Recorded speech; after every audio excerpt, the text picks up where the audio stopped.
எல்லாருக்கும் வணக்கம். மீண்டும் மெய்ப்பொருள் காண்க தளத்திற்கு எல்லாரையும் நான் வரவேற்கிறேங்க. ஃபர்ஸ்ட் சர்வதேச சந்தை அப்படின்னு பார்த்தோம்னா, நேத்து அமெரிக்க சந்தை பயங்கரமா கீழே இறங்கி இருக்குதுங்க. நாஸ்டாக் ஒரு 472 பாயிண்ட் டவுனு, S&P 500 ஒரு 101 பாயிண்ட் டவுனு, டவ் வந்து ஒரு 542 பாயிண்ட் டவுனுங்க. என்ன காரணம் அப்படின்னா, ஜாப் டேட்டா வீக்கா இருந்தது. அது ஒரு சைடுங்க. தென் ட்ரம்ப் அவர்களுடைய டாரிஃப் ரோல் அவுட் பண்ணியிருக்கிறார் இல்லையா? Across the countries sweeping tariff. அதனால யூஎஸ்ல இன்ஃப்ளேஷன் கூடுறதுக்கான வாய்ப்புகள் நிறைய இருக்கும். ஸோ மார்க்கெட் பயங்கரமா அடிச்சுட்டாங்க யூஎஸை பொறுத்த வரைக்கும். இதோட ரிஃப்ளெக்ஷன்ஸ் இந்தியாவில் மறுபடியும் நெக்ஸ்ட் வீக் கண்டினியூ ஆகுங்க. இந்திய சந்தை எடுத்துக்கிட்டோம்னா நேற்று மார்க்கெட் பயங்கரமா கீழே விழுந்திருந்தது. எஃப்ஐஐஸ் தொடர்ந்து விற்கிறாங்க. ஜூலை மாசத்துல மட்டுமே எஃப்ஐஐஸ் கேஷ் செக்மெண்ட்ல ஒரு 47,500 கோடிக்கு பக்கமா கேஷ் செக்மெண்ட்ல நெட் செல்லர்ஸ் இருந்திருக்காங்க. நேத்து ஆகஸ்ட் 1 மறுபடியும் செல்லிங் ப்ரெஷர் கண்டினியூ ஆகுதுங்க. 3,500 crores worth of shares cash செக்மெண்ட்ல வித்திருக்கிறாங்க. அடுத்து இன்னைக்கு அப்டேட்ஸ் எல்லாம் பார்ப்போங்க. சில கேள்விகளை பார்ப்போம். நாளைக்கு கேள்விகளை மட்டும் பார்ப்போங்க.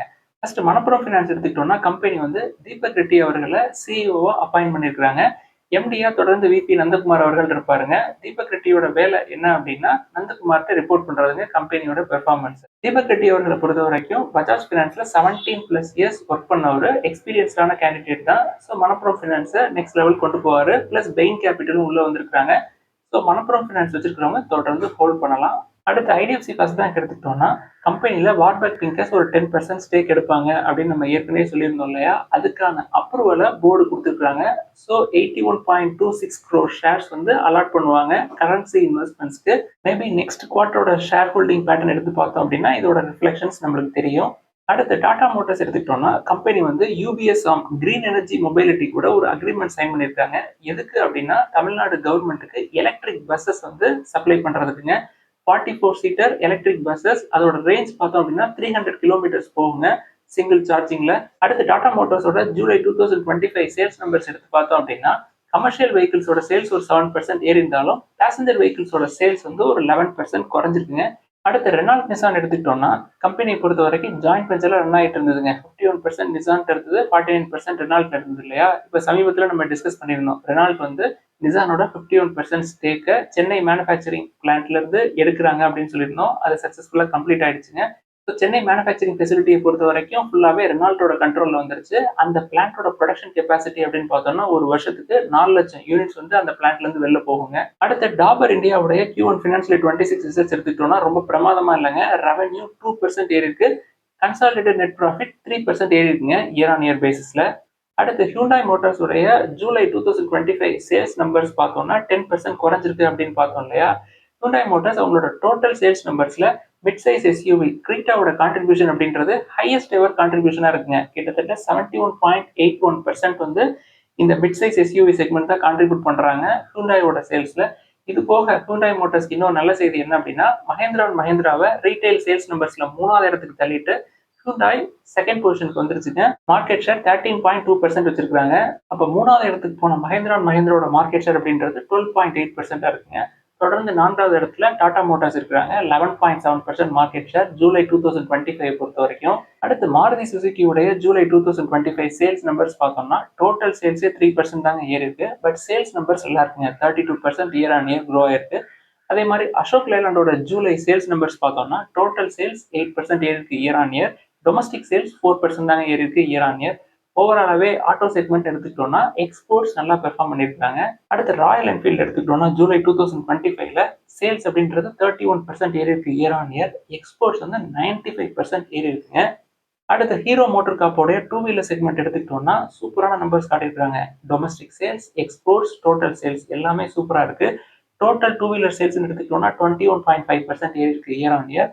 எக்ஸ்போர்ட்ஸ் 64.3% ஏறி இருக்கு. டொமஸ்டிக் சேல்ஸும் 18.7% ஏறி இருக்குங்க இயர் ஆன் இயர்.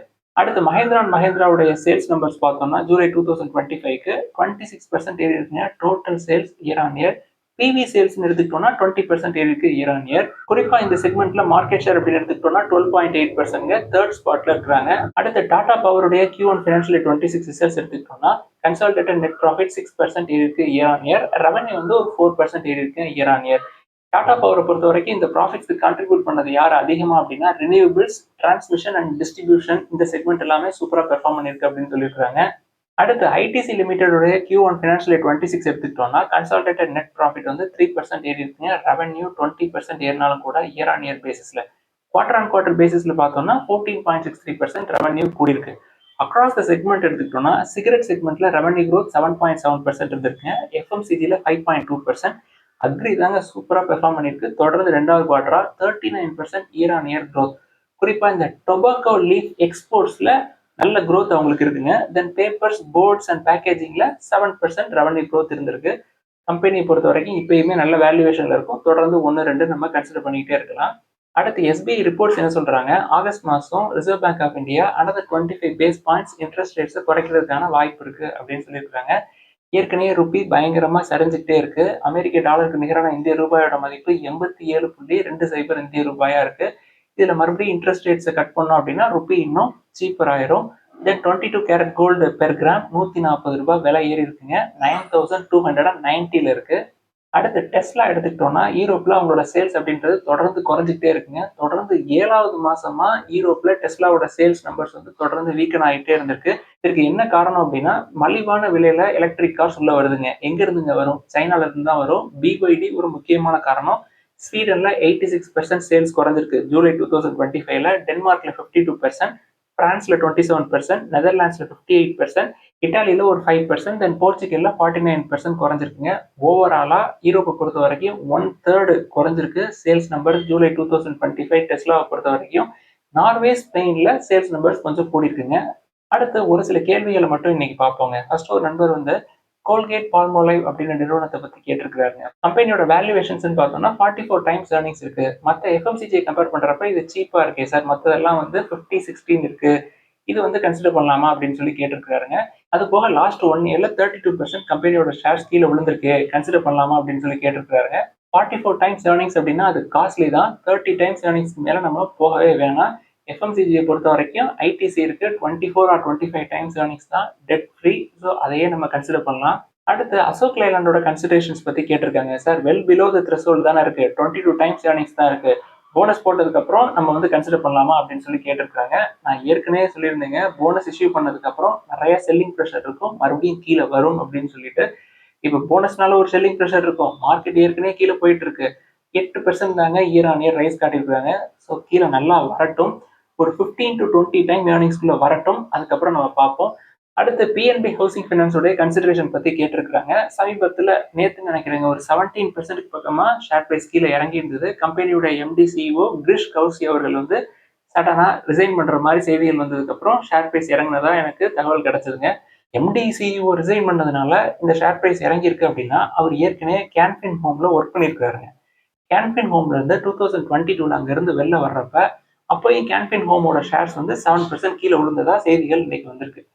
இது போக கேன்ஃபின் ஹோமோட பெர்ஃபார்மன்ஸ் எடுத்துக்கோமே, 2022ல எப்படி ப்ராஃபிட் பண்ணாங்களோ 2024ல அவங்களோட ப்ராஃபிட் அப்படியே டபுள் ஆயிருக்குங்க, கிரிஷ் கௌஷி அவர்கள் வெளில வந்ததுக்கு அப்புறமே. ஸோ எம்டிசிஓ வெளில வர்றதுனால கம்பெனியோட பெர்ஃபார்மன்ஸ் வந்து அப்படியே மாறி போயிடும் அப்படின்லாம் சொல்ல முடியாது. ஸோ கம்பெனியோடைய சிஇஓ ரிசைன் பண்ணதுனால 17% அடிச்சது அப்படின்றது என்னால் ஏற்றுக்கொள்ள முடியாதுங்க. அதுக்காக தான் உங்களுக்கு கேன்ஃபின் ஹோம்ஸை சொன்னேன். அப்போ லாங் டேர்ம்ல கம்பெனியோட பெர்ஃபார்மன்ஸ் தான் ஷேர் பிரைஸ் மூவ்மெண்ட்டை டிசைட் பண்ணும். நம்ம எப்பொழுதும் சொல்றது தான். நீங்க எல்ஐசி ஹவுசிங் ஃபைனான்ஸ் எடுத்துக்கிட்டீங்கன்னா அதோட valuation price to book 0.86 times இருக்கும். தென் 5.76 டைம்ஸ் ஏர்னிங்ஸ் இருக்குங்க.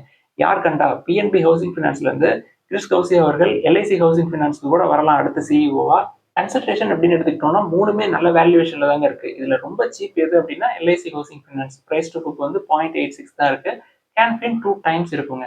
பிஎன்பி ஹவுசிங் ஃபைனான்ஸ் ஆவரேஜ் பண்றதுனா பண்ணலாம், கன்சிடர் பண்றதுனாலும் பண்ணலாம். அவர் ரிசைன் பண்ணதுனால அப்படியே கம்பெனி ஒண்ணுக்கு இல்லாம ஆயிரும் அப்படின்லாம் கிடையாதுங்க. இதுல முக்கியமா நம்ம தெரிஞ்சுக்க வேண்டியது என்ன அப்படின்னா பிட்வீன் 2022 and 2024, 2022ல இந்த 3 நிறுவனங்களும் எவ்வளவு ப்ராஃபிட் பண்ணாங்களோ அதை அப்படியே டபுள் ஆக்கியிருக்காங்க 2024ல. அடுத்த ஒரு நண்பர் வந்து நாட்கோ ஃபார்மா மறுபடியும் 800க்கு வருமா அப்படின்னு சொல்லி கேட்டிருக்காங்க. ஓவராலாவே மார்க்கெட்ல எல்லா ஷேர்ஸுமே கீழே இறங்கி வந்துட்டு தாங்க இருக்கு. நாட்கோ ஃபார்மை பொறுத்த வரைக்கும் பயங்கரமா மேலே கீழே போயிட்டு வந்துகிட்டே தான் இருக்கும். எப்பப்பெல்லாம் கீழே வருதோ அப்பெல்லாம் நம்ம கன்சிடர் பண்ணலாம். நல்ல வேல்யூவேஷன்ல இருக்கு, almost debt free, price to earnings 10க்கு கீழே தான் இருக்கு, கேஷ் ரிசர்வ்ஸ் நிறைய இருக்கு, பிரைஸ் டு புக்கும் 2.1 or 2.2 தான் இருக்கு. அடுத்து டாடா மோட்டார்ஸ் பத்தி கேட்டிருக்காங்க, கன்சிடர் பண்ணலாம் அப்படின்னு சொல்லிட்டு. ரொம்ப சீப்பான வேல்யூவேஷன்ல இருக்குங்க. நான் ஏற்கனவே உங்கள்கிட்ட சொன்னதுதான். கம்பெனி வந்து 50%க்கு மேல அடிச்சிருக்காங்க. ஆனா சேல்ஸ் நம்பர்ஸ் அப்படின்னு பாத்தீங்கன்னா இயர் ஆன் இயர் ஒரு 10% தாங்க குறைஞ்சிருக்கு. அதுக்கே 50% அடிச்சு கீழே கொண்டு வந்துட்டாங்க. ஒர்ஸ்ட் கேஸ் ஒரு வருஷத்துக்கு 25,000 crores ப்ராஃபிட் பண்ணுவாங்க. இப்ப சமீபத்துல ஐவிக்யூவா அக்வயர் பண்றதுக்கான செய்திகளும் நம்ம பார்த்தோம் இல்லையா? ஸோ இன்டர்நேஷனல் லெவல்ல டாடா மோட்டார்ஸ் எக்ஸ்பேண்ட் ஆகிட்டு இருக்காங்க. இதெல்லாம் தான் இன்னைக்கு டிஸ்கஸ் பண்ணணும்னு நினைச்சோம். ஏதாவது சந்தேகங்கள், கேள்விகள் இருந்தா எல்லாத்தையும் எழுதுங்க. எல்லாருக்கும் நன்றி.